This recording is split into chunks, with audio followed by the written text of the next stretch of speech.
Today's quick tip brought to you by Kincrome. We're going to look at the Kincrome creeper seat. Now this is just something that I thought it makes my life a lot easier in the garage when I'm working with one of these. Now the reason being is if I want to do my spokes, it's a lot easier than kneeling down or trying to sit down and do your spokes. You've got this to wheel around on.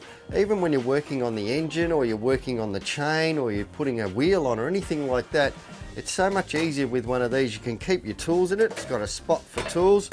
It's got a spot for cans and other beverages as well.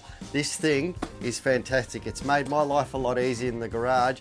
I reckon you ought to go out and check it out. If you're in the garage a lot like we are, working on bikes and maintaining bikes, always doing things like spokes, chains, and the rest of it, they're a daily manual thing that you need to do to keep the maintenance up on your bike.